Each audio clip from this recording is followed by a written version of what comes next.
वक्फ मामले को लेकर केंद्रीय अल्पसंख्यक कल्याण मंत्री किरेन रिजिजू की प्रेस कॉन्फ्रेंस है। देखिए, प्रेस कॉन्फ्रेंस के दौरान बंगाल हिंसा का जिक्र किया।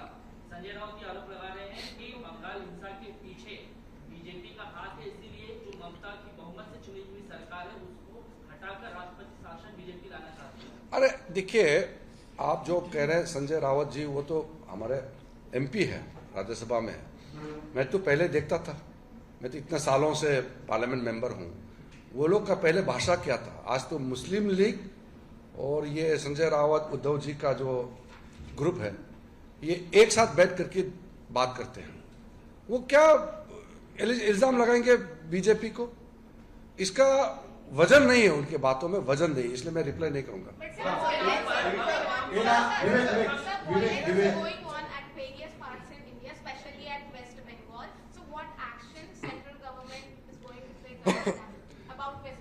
See, we are working under a federal structure. State governments have their own authorities given by the parliament. We are there to take care of all the provisions of the constitution. If the chief minister of the state states that she will not follow an act passed by the Parliament of India, that directly amounts to inciting the violence and instigating the people to protest. The Chief Minister of West Bengal is directly responsible for all the violence that is happening in the state of West Bengal. How can Chief Minister say that she will not implement law passed by the Parliament of India? She can oppose the provision, she can oppose in theory, she can't say she will not implement. This statement itself is unconstitutional. That is why this has led to this kind of violence.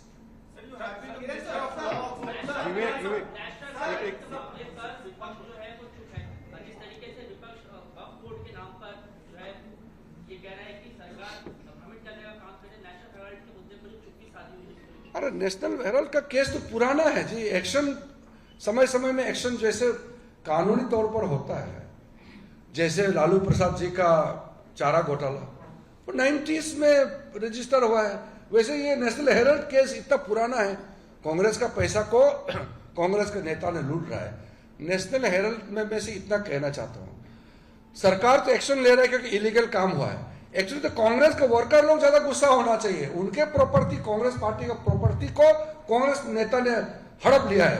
तो ये आंदोलन तो कांग्रेस का सारा कार्यकर्ता राहुल गांधी, सोनिया गांधी के खिलाफ उतरना चाहिए, तो वो चुप बैठे हैं। हाँ, आपने कहा कि कांग्रेस जो है वक्फ को लेकर अफवाह फैला रही है। देश के जो मुस्लिम लोग हैं, जो मुस्लिम संगठन है, आप उन्हें कैसे कन्विंस करोगे कि कर रहे हैं, हम कन्विंस कर रहे हैं। हम, आपने कहा, सही कहा, प्रोटेस्ट करने वाले हैं, इसलिए मैंने दो कैटेगरी में बांट के बताया। जो प्रोटेस्ट कर रहे हैं वो मुसलमानों का कुछ नुमाइंदा, 77 साल तक जो मुसलमानों को गुमराह किया, और कुछ नेता जो मुसलमानों को वोट बैंक बनाते हैं, वोट बैंक के रूप में देखते हैं, वो ग्रुप प्रोटेस्ट कर रहे हैं। और वो कुछ इनोसेंट लोगों को भड़का के, ये भी सच है कि कई इनोसेंट भी प्रोटेस्ट में आए, लेकिन हम सच्चे मुसलमानों को हम अपील कर रहे हैं, सच्चे हिंदुस्तानी बनो, सच्चे मुसलमान बनो, अल्लाह के नाम पे झूठ मत बोलो। अगर एक सच्चा मुसलमान है तो ये झूठ नहीं बोल सकते हैं कि कब्रिस्तान और मस्जिदें छीनने जा रहे हैं। कौन सा कानून, कौन सा प्रावधान में लिखा है? ये देश संविधान से चलता है, किसी का मस्जिद छीन सकता है क्या? और ये झूठ बात बोलना, ये तो पाप काम है। ये लोग जब ये दुनिया छोड़ के जाएंगे, उनको आत्मा भी शांति नहीं मिलेगा। प्रेस कॉन्फ्रेंस की जा रही थी और उस प्रेस कॉन्फ्रेंस में एक बार फिर से किरेन रिजिजू ने कहा कि कांग्रेस और विपक्षी दल, कुछ दल इस पर भ्रम फैलाने की कोशिश कर रहे हैं, अफवाह फैला रहे हैं, लेकिन वक्फ से किसी भी मुसलमान का यहां पर नुकसान नहीं होगा, उसका भला होगा। गरीबों के लिए ये कानून लेकर आई है सरकार। और एक सवाल उनसे पूछा गया कि वक्फ को लेकर अगर विपक्ष भ्रम फैला रहा है तो सरकार क्या कर रही है। उन्होंने कहा कि सरकार जो भी स्टेक होल्डर्स हैं उनसे बातचीत कर रही है, उनको इसके फायदे बता रही है, लगातार इस काम में हम जुटे हुए हैं। केंद्रीय अल्पसंख्यक कल्याण मंत्री किरेन रिजिजू की प्रेस कॉन्फ्रेंस को आप सुन रहे थे। स्टेटमेंट दिया, कहा वक्फ कानून देश के हित में है, देश के मुसलमानों के हित में है, देश की जमीन का सही इस्तेमाल होना चाहिए, गरीबों के भले के लिए कानून है। केंद्रीय मंत्री किरेन रिजिजू ने प्रेस कॉन्फ्रेंस की, कहा दुनिया में सबसे ज्यादा वक्फ की संपत्ति भारत में है, लेकिन इसके बावजूद अगर मुसलमानों का भला नहीं हुआ उस जमीन से तो इस वजह से कानून लेकर हम आए हैं ताकि गरीब मुसलमानों का भला हो, जमीन का, वक्फ की संपत्तियों का सही इस्तेमाल हो सके। विपक्ष पर एक बार फिर से निशाना साधा। केंद्रीय मंत्री किरेन रिजिजू ने कहा कि इस बिल पर कांग्रेस भ्रम फैलाने की कोशिश कर रही है। शिवसेना यूबीटी पर भी निशाना साधा, कहा मुस्लिम लीग और इनकी भाषा एक तरह से है, इस वजह से मैं इन पर कोई कमेंट नहीं करूंगा।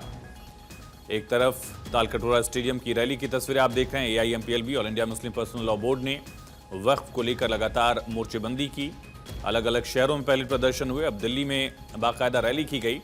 और दूसरी तरफ केंद्रीय मंत्री, अल्पसंख्यक कल्याण मंत्री किरेन रिजिजू की तरफ से प्रेस कॉन्फ्रेंस की गई। लगातार जागरूकता को लेकर भाजपा कोशिशें कर रही है।